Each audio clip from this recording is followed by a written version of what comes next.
used to think silence was peace, the kind that settled gently over the walls of my home. The house my husband, Robert, built with his own hands 50 years ago. Every creak in the floorboards carried his memory.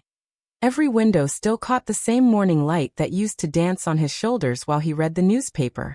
For years, it was just me and that silence. I filled it with the hum of the kettle, the chatter of the radio, the rustle of my rose garden. It wasn't loneliness. It was a kind of companionship only time could make. Until Daniel, my only son, called one afternoon and said, "Mom, we're moving in for a while. It'll be good for you." Good for me. Those words should have been a comfort. But there was a tone underneath, soft, persuasive, but unfamiliar. When they arrived, I opened the door with open arms. My son, tall and weary, carrying boxes. His wife, Lila, smiling too wide. My grandson, Noah, with headphones around his neck, barely glancing up from his phone. They brought noise, clutter, and the faint smell of something sterile. A kind of perfume that didn't belong to home. At first, it was nice. Lila cooked dinner, pasta, something fancy, and said I should relax, instead of fussing with my old recipes. I didn't argue. I simply smiled and helped anyway, though she quickly took the spoon from my hand, saying, "You shouldn't tire yourself, Mom." By the end of the week, my kitchen had changed. My cast iron pans were replaced with shiny, soulless steel. My old spice jars, labeled in Robert's handwriting, disappeared into a box marked storage. When I asked where they were, Lila said lightly, "Oh, they didn't match the new look." My kitchen didn't match. It was subtle at first. Then it grew bolder. One afternoon, I came into the living room and found my armchair. The one where I embroidered through winters and read to Daniel when he was a boy, gone. In its place stood a modern white chair that looked like it had never been sat in. "Where's my chair?" I asked quietly.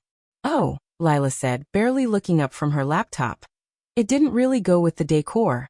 We moved it to the garage for now." The garage. I felt my heart twist, but I said nothing. I went out to the garden and buried my hands in the soil. The roses still listened. They didn't change. The final straw came one evening at dinner. Lila and Daniel exchanged glances across the table. My son cleared his throat.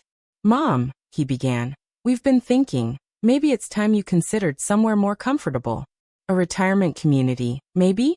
You'd make friends, have people your age to talk to. You deserve that." Lila nodded, smiling her polished smile. "We just want what's best for you, Margaret." Best for me. I looked at them both. The people I had fed, clothed, prayed for. My son's eyes darted away, full of guilt and weakness. Lila stayed steady, unflinching, calculating. I knew then whose idea this really was. That night, I couldn't sleep. I walked through the darkened rooms, tracing the walls with my fingertips. The photograph stared back at me. My husband's smile, Daniel's childhood grin. I whispered into the silence. "They've taken over my home, my kitchen, my room. And now they want my peace." Then a pause, and a flicker of something old and strong inside me. "But they don't know me," I said softly. "Not really." I sat down at my desk, pulled open the drawer, and touched the small folder of documents hidden beneath the linen. The house deed. The bank papers. My husband's old will, written in careful ink. "They think I'm done," I murmured to the shadows. "But I'm just beginning." And as the first pale light of morning touched the curtains, I knew. Silence could be peace, or it could be power. For the next few weeks, I became invisible in my own home. It's strange how people can make you disappear without ever telling you to leave. 1,000 little gestures, each one erasing you a bit more. They started making decisions for me. Lila took over my kitchen completely. She labeled shelves, arranged spices alphabetically, and filled the pantry with foods I didn't recognize. Daniel turned my sitting room into a small office. "Just temporary, Mom," he said, but even the sound of his voice no longer held warmth. I became a guest in the house I had built. When guests came over, I wasn't introduced as the homeowner anymore. Lila would laugh and say, "This was Daniel's mom's house. We're fixing it up." Us. The word stung like a splinter beneath the skin. I spent my afternoons in the garden, pruning roses that didn't need pruning, whispering to the earth like an old friend. That was where I gathered my thoughts. where I remembered who I was. I wasn't just a fragile old woman to be tucked away. I was the wife of a man who had worked himself to the bone to build this home. I was a mother who had once gone hungry to make sure her son never did. And they had forgotten. One morning, after another argument about modernizing the space, I put on my coat and left. I told them I was meeting my friend Elsie for tea. That was true, but only partly. I drove to Mr. Evans' office, my husband's old friend and our family lawyer. His hair had gone silver, his eyes still as kind and sharp as ever. "Margaret," he said, standing up to greet me. "It's been too long." I sat down and told him everything. About Daniel, about Lila, about how they'd taken over every corner of my life. He listened without interrupting, his expression darkening. When I finished, he simply nodded. "Do you still have the deed?" he asked. "I do," I said, my voice steady. "Robert made sure the house was in my name alone." He smiled faintly. "Then they can't take anything from you unless you allow it." That single sentence was enough. I asked him to help me make a few changes, discreet but powerful ones. He updated my will, created a trust, and drew up documents I didn't fully explain to him yet. I could see curiosity in his eyes, but he didn't question my intent. He knew me well enough to understand that I wasn't acting in anger, but in quiet resolve. When I came home, Daniel and Lila were hosting friends in the dining room, my dining room. Their laughter spilled into the hallway, loud and careless. My photo frames had been replaced with new ones. Pictures of them, smiling in rooms that used to hold my memories. No one noticed me standing there. I went to my room. The small one they'd moved me into for convenience. It was cold and smelled faintly of paint. My bigger bedroom was now the master suite. I sat on the edge of the bed and looked around. Every inch of the house felt like it was slipping away. But the papers in my drawer said otherwise. They thought they'd won. They thought I was too old to fight back. Too quiet to matter. But I had something they didn't. Patience and a memory sharper than regret.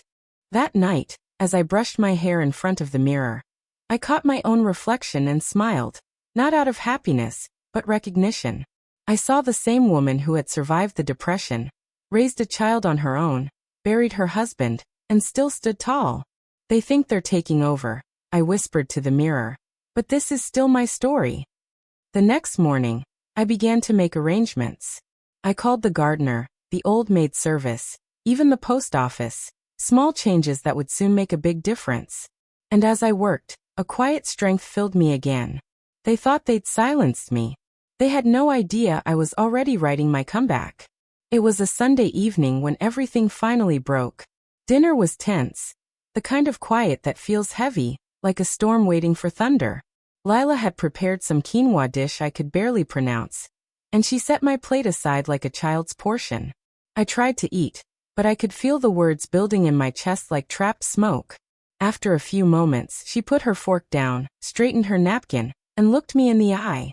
"Margaret," she began sweetly, "we've decided it's time you move out.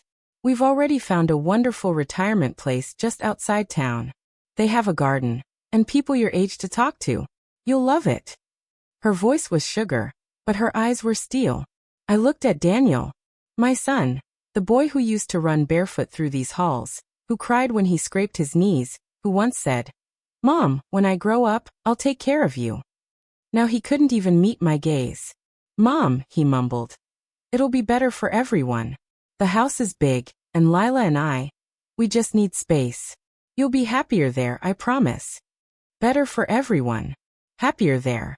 Promises, such light words, spoken with heavy intentions. I folded my napkin carefully, placed it on the table, and smiled, a small, tired smile. "Of course," I said softly. "Tomorrow then." Lila's smile widened, triumphant. "Wonderful. We'll help you pack in the morning." I nodded, and then I excused myself and went to my room. But I didn't sleep. Instead, I sat at my little writing desk and began to plan. The clock ticked quietly beside me, the same one Robert had fixed countless times. Its rhythm was steady, like my heartbeat, like my resolve.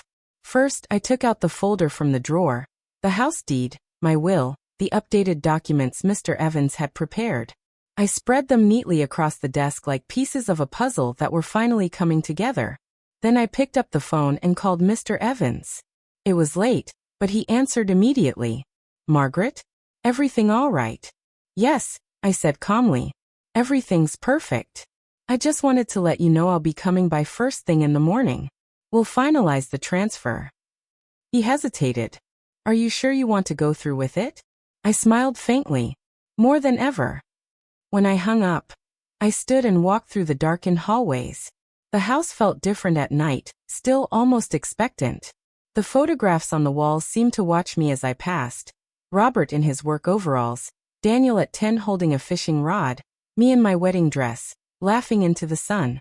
This house remembers, I whispered. I moved through each room one last time. I touched the dining table where we'd shared meals, the banister Robert had polished, the window where I'd once watched Daniel leave for college. And though the house had been filled with strangers now, I knew it still carried our love in its bones. Before dawn, I began to pack. Not much, just what mattered. My husband's old wristwatch. The small wooden jewelry box he carved for me on our 10th anniversary. A framed photograph of us in front of this very house, the roses blooming behind us. My garden gloves still faintly stained with earth. By the time the first light spilled across the windows, everything was ready. I placed the folder of documents in my bag, locked my bedroom door from the outside, and slipped quietly down the hall. Daniel and Lila's door was shut. I could hear faint snoring, the careless sleep of those who believe they've already won. At the front door, I paused and turned the knob slowly, careful not to wake them. The hinges creaked softly, as if the house was whispering goodbye. I stepped outside into the cool morning air. My car, old but reliable, waited at the end of the driveway. As I got in, I looked back one last time. The home I had built, loved, and protected stood tall against the sunrise. But it no longer belonged to me, not yet.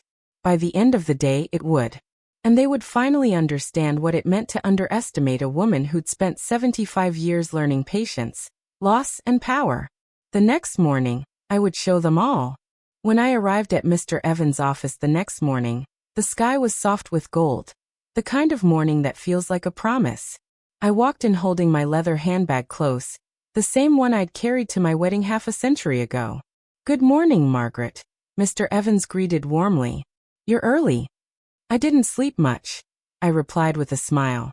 Let's finish what we started. He nodded, then slid the papers toward me.